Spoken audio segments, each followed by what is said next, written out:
Hi friends, welcome to top cine news and reviews. Achyuta Avataram ಇದು recent ಆಗಿ Kannada film ಇಂಡಸ್ಟ್ರಿಯಿಂದ ಬಂದಿರುವಂತಹ ಒಂದು cinema starring Malavika Nandan and Avinash. Story ಲೈನ್ಗೆ ಬರೋದಾದ್ರೆ, ಅಚ್ಯುತಾಳ ಹೆಸರಲ್ಲಿ ಯಾರೋ ದುಷ್ಕರ್ಮಿಗಳು ಬ್ಯಾಂಕ್ ಇಂದ 25 ಲಕ್ಷ ಸಾಲ ಮಾಡಿ ಅವರ ಅಕೌಂಟಿಗೆ ಅದನ್ನ ಕ್ರೆಡಿಟ್ ಮಾಡಿಸ್ಕೊಂಡಿರ್ತಾರೆ. ಈ ಒಂದು ಫ್ರಾಡಿನ ವಿಕ್ಟಿಮ್ ಆಗಿರುವಂತಹ ಅಚ್ಯುತ ಇದನ್ನ ಕಂಡುಹಿಡಿಯೋದಕ್ಕೆ ಪೊಲೀಸ್ ಕಂಪ್ಲೇಂಟ್ ಕೊಟ್ಟಿರ್ತಾಳೆ. ಅಷ್ಟೇ ಅಲ್ಲದೆ ಅವಳ ಮನೆಯವರು ಹಾಗೂ ಸುತ್ತಮುತ್ತಲಿನ ನೆರೆಹೊರೆಯವರು ಸಹ ಒಂದಲ್ಲ ಒಂದು ಆನ್ಲೈನ್ ಫ್ರಾಡ್ಗಳಿಗೆ ತುತ್ತಾಗಿರ್ತಾರೆ.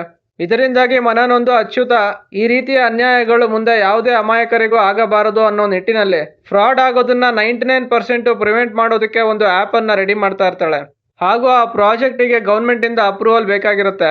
ಸೊ ಫೈನಲಿ ಅಚ್ಯುತ ಗವರ್ಮೆಂಟ್ ಇಂದ ಅವಳ ಪ್ರಾಜೆಕ್ಟ್ ಗೆ ಅಪ್ರೂವಲ್ ತಗೊಂಡು ಆ ಆಪ್ ನ ಪಬ್ಲಿಕ್ ಅಲ್ಲಿ ಲಾಂಚ್ ಮಾಡಿ ಮುಂದೆ ನಡೆಯಬಹುದಾದಂತಹ ಆನ್ಲೈನ್ ಫ್ರಾಡ್ಗಳಿಂದ ಸಾಮಾನ್ಯ ಜನರಿಗೆ ರಕ್ಷಣೆ ಕೊಡೋದ್ರ ಜೊತೆಗೆ ದಡ್ಡತನದಿಂದ ಅವಳ ತಮ್ಮ ಮಾಡಿಕೊಂಡಿರುವಂತಹ ಒಂದಷ್ಟು ಎಡವಟ್ಟುಗಳನ್ನ ಅವಳ ಕೈಲಿ ಸರಿ ಮಾಡಕ್ ಆಗುತ್ತೋ ಇಲ್ವೋ ಅನ್ನೋದೇ ಒಂದು ಫಿಲ್ಮ್ ನ ಮೇನ್ ಪ್ಲಾಟ್. ಪಾಸಿಟಿವ್ಸ್ ಅಂಡ್ ನೆಗೆಟಿವ್ಸ್ಗೆ ಬರೋದಾದ್ರೆ, ಮಾಳವಿಕಾ ನಂದನ್ ಆಸ್ ಅಚ್ಯುತ ಈ ಫಿಲಮ್ ಅಲ್ಲಿ ಅವ್ರ ಆಕ್ಟಿಂಗ್ ಸ್ಟಾರ್ಟಿಂಗ್ ಇಂದ ಎಂಡಿಂಗ್ ವರೆಗೂ ನೆಕ್ಸ್ಟ್ ಲೆವೆಲ್ ಅಲ್ಲಿ ಬಂದಿದೆ ಅಂತಾನೆ ಹೇಳ್ಬೋದು. ಇನ್ನು Avinash Achyuta's father as expected ಅವ್ರದೇ ಆದ ಸ್ಟೈಲ್ ಅಲ್ಲಿ ಆ ರೋಲ್ಗೆ ಅವರು ಸೆಟಲ್ಡ್ ಆಕ್ಟಿಂಗ್ ಮಾಡೋದ್ರ ಮೂಲಕ ಜಸ್ಟಿಫಿಕೇಶನ್ ಕೊಟ್ಟಿದ್ದಾರೆ. ಬಾಕಿ ಎಲ್ಲ ಸಪೋರ್ಟಿಂಗ್ ಆಕ್ಟರ್ಸ್ ಸಹ ಆಕ್ಟಿಂಗ್ ವೈಸು ತಮ್ಮ ರೋಲ್ಗೆ 100% ಜಸ್ಟಿಫಿಕೇಶನ್ ಕೊಟ್ಟಿದ್ದಾರೆ. ಡೈರೆಕ್ಷನ್ ವಿಷಯಕ್ಕೆ ಬರೋದಾದ್ರೆ, ಸ್ಟೋರಿ ರಿಯಲ್ ಲೈಫ್ ಅಲ್ಲಿ ನಡೀಬಹುದಾದಂತಹ ಒಂದಷ್ಟು ಆನ್ಲೈನ್ ಫ್ರಾಡ್ ಕೇಸಸ್ ನ ಬೇಸ್ ಮಾಡಿ ಈ ಫಿಲಂ ಕಥೆನ ಮಾಡ್ಕೊಂಡಿದ್ದಾರೆ. ಆದ್ರೆ ಇವರು ಚೂಸ್ ಮಾಡ್ಕೊಂಡಿರುವಂತಹ ಕೇಸಸ್ ಬಹಳ ರುಟೀನ್ ಅಂತ ಅನಿಸ್ತು ನನಗೆ. ರುಟೀನ್ ಫ್ರಾಡ್ ಕೇಸಸ್ ಆದ್ರೂನು ರಿಯಲ್ ಲೈಫ್ ಅಲ್ಲಿ ಆಕ್ಚುಲ್ ಆಗಿ ಅದು ಹೇಗೆ ನಡೆಯುತ್ತೆ ಅನ್ನೋದನ್ನ ಇನ್ನೂ ಸ್ವಲ್ಪ ರಿಸರ್ಚ್ ಮಾಡಿ ಡೀಟೇಲ್ ಆಗಿ ಆಡಿಯನ್ಸ್ಗೆ ಕ್ಲಾರಿಟಿ ಕೊಡೋದ್ರ ಬದಲು ಜಸ್ಟ್ ಸರ್ಫೇಸ್ ಲೇಯರ್ ಅಲ್ಲಿ ತೋರಿಸಿದ್ದಾರೆ. ಇದರಿಂದಾಗಿ ಸ್ಟೋರಿ ವೈಸು ನನಗೆ ವರ್ಕ್ ಆಗ್ಲಿಲ್ಲ. ಇನ್ನು ಎಕ್ಸಿಕ್ಯೂಷನ್ಗೆ ಬರೋದಾದ್ರೆ, first half of the film ಅಚ್ಯುತಾಳ ಮೊಬೈಲ್ ನಂಬರ್ ನ ಯೂಸ್ ಮಾಡಿ ಯಾರೋ ಅನಾಮಿಕರು ಬ್ಯಾಂಕ್ ಅಕೌಂಟ್ ಓಪನ್ ಮಾಡಿ 25 ಲಕ್ಷ ಲೋನ್ ಮಾಡುವಂತಹ ಐಡಿಯಾ ನನಗೆ ಅನ್ರಿಯಲಿಸ್ಟಿಕ್ ಆಗಿ ಬಂದಿದೆ ಅಂತ ಅನಿಸ್ತು. ಪ್ರೆಸೆಂಟ್ ಡೇ ಅಲ್ಲಿ ಯಾವುದೇ ಒಂದು ಬ್ಯಾಂಕ್ ಅಲ್ಲಿ ಅಕೌಂಟ್ ಓಪನ್ ಮಾಡಬೇಕು ಅಂತ ಹೇಳಿದ್ರೆ ಆಧಾರ್ ಕಾರ್ಡ್ ಮತ್ತೆ PAN card must and should. And ಅವ್ರು ಇನ್ನೂ ಒಂದು ಹೆಜ್ಜೆ ಮುಂದೆ ಹೋಗಿ ಬ್ಯಾಂಕ್ ಅಕೌಂಟ್ ಇಂದ 25 ಲಕ್ಷ ಲೋನ್ ಮಾಡುವಂತಹ ಐಡಿಯಾ ಅದು ಇನ್ನೂ ಅನ್ರಿಯಲಿಸ್ಟಿಕ್ ಅಂತ ಅನಿಸ್ತು. ಬ್ಯಾಂಕ್ ಅವರು ಲೋನ್ ಕೊಡಬೇಕಾದ್ರೆ 2 ರಿಂದ 3 OTP ಗಳನ್ನ ಕೇಳ್ತಾರೆ. ಅಂಡ್ ಆ OTP ಗಳು ಬರೋದು ಆಧಾರ್ ಕಾರ್ಡ್ ಮತ್ತು ಪ್ಯಾನ್ ಕಾರ್ಡ್ ಗೆ ಲಿಂಕ್ ಆಗಿರುವಂತಹ ಮೊಬೈಲ್ ನಂಬರ್ಗೆ. ಸೊ ಅಚ್ಯುತ ಒಂದು OTP ನ ಶೇರ್ ಮಾಡ್ದೇನೆ 25 ಲಕ್ಷದ ಲೋನ್ ಅಮೌಂಟ್ ಆ ಮೂರನೇ ವ್ಯಕ್ತಿಯ ಬ್ಯಾಂಕ್ ಅಕೌಂಟ್ಗೆ ಕ್ರೆಡಿಟ್ ಆದದಾದ್ರೂ ಹೇಗೆ? ಸೊ ಆ ಲೋನ್ ಫ್ರಾಡ್ ಕೇಸು ನನಗೆ ಸ್ಕ್ರೀನ್ ಪ್ಲೇ ಕನ್ವೀನಿಯಂಟ್ ಆಗಿ ಮಾಡ್ಕೊಂಡಿದ್ದಾರೆ ಅಂತ ಅನಿಸ್ತು. ನನಗೆ ಅದು ವರ್ಕ್ ಆಗ್ಲಿಲ್ಲ. ಇನ್ನು ಅಚ್ಯುತಾಳ ತಂದೆಗೆ ಅವಳ ತಮ್ಮನ ಫ್ರೆಂಡ್ಸ್ ಅವರ ತಂದೆಗೆ ಅರಿವೇ ಇಲ್ಲದಂತೆ ಅವರಿಂದ ಕ್ರೆಡಿಟ್ ಕಾರ್ಡ್ಗೆ ಅಪ್ಲೈ ಮಾಡಿಸುವಂತ ಐಡಿಯಾ ಒಂದು ಪಕ್ಷ ಹಾಗೋ ಹೀಗೋ ಕ್ರೆಡಿಟ್ ಕಾರ್ಡ್ ಅವಳ ತಮ್ಮ ಮೋಹನನ ಫ್ರೆಂಡ್ಸಿಗೆ ಸಿಕ್ತು ಅಂತಾನೆ ಅನ್ಕೊಳ್ಳೋಣ.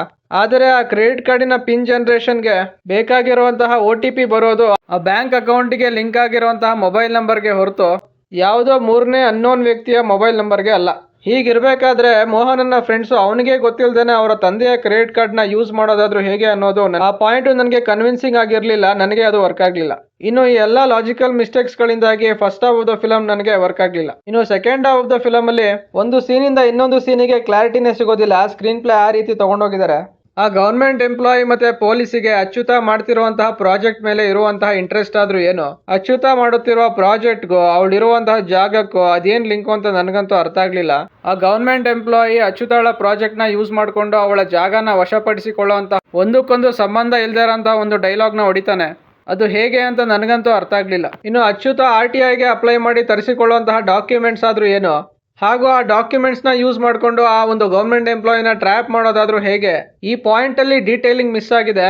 ಇದರಿಂದಾಗಿ ಆ ಸೀನಲ್ಲಿ ಏನಾಗ್ತಾ ಇದೆ ಅಂತ ಆಡಿಯನ್ಸ್ಗೆ ಅರ್ಥನೇ ಆಗೋದಿಲ್ಲ. ದುಬೈಗೆ ಹೋಗಬೇಕಾಗಿದ್ದಂತಹ ಮೋಹನನ 3 ಜನ ಫ್ರೆಂಡ್ಸ್ ಅವರಾಗೆ ಅವರೇ ಬಂದು ದೀಕ್ಷಿತನ ಟ್ರ್ಯಾಪ್ ಅಲ್ಲಿ ಬೀಳೋದು ಆ ಪೋರ್ಷನ್ಸ್ ಅಲ್ಲಿ ಸ್ಕ್ರೀನ್ ಪ್ಲೇ ಕನ್ವೀನಿಯಂಟ್ ಆಗಿ ಬಂದಿದೆ ಅಂತ ನನಗನ್ನಿಸ್ತು. ನನಗೆ ಅದು ವರ್ಕ್ ಆಗ್ಲಿಲ್ಲ. ಇನ್ನು ಕಾಂತಾರ ಎಫೆಕ್ಟ್ ಕ್ಲೈಮ್ಯಾಕ್ಸ್ ಅಲ್ಲಿ ಬರುವಂತಹ ಒಂದು ಸಾಂಗ್ ಅಲ್ಲೂ ಕಾಣುತ್ತೆ. ಆದ್ರೂ ಆ ಸಾಂಗ್ ಅಲ್ಲಿ ಬರುವಂತಹ ಲಿರಿಕ್ಸ್ ಮತ್ತೆ ಕೋರಿಯೋಗ್ರಫಿ ಎರಡನ್ನೂ ಸಹ ನನಗೆ ಲೈಕ್ ಆಯ್ತು.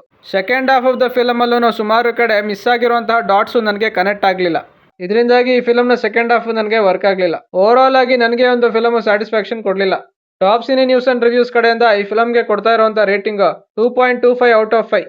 ಇದಿಷ್ಟು ಈ ಫಿಲಮ್ ನೋಡಿ ನನಗೆ ಅನ್ಸಿದ್ದು. ಯಾರೆಲ್ಲ ಈ ಫಿಲಮ್ ನೋಡಿದಿರಾ ನಿಮ್ಮ ಅನಿಸಿಕೆ ಮತ್ತು ಅಭಿಪ್ರಾಯಗಳನ್ನ ಕಾಮೆಂಟ್ ಸೆಕ್ಷನ್ ಅಲ್ಲಿ ಹಾಕಿ. ಈ ರಿವ್ಯೂ ನಿಮ್ಗೆ ಇಷ್ಟ ಆಗಿದ್ರೆ ಲೈಕ್, ಶೇರ್ ಅಂಡ್ ಸಬ್ಸ್ಕ್ರೈಬ್ ಮಾಡಿ. ಸಿಗೋಣ ನೆಕ್ಸ್ಟ್ ವಿಡಿಯೋದಲ್ಲಿ. Thank you.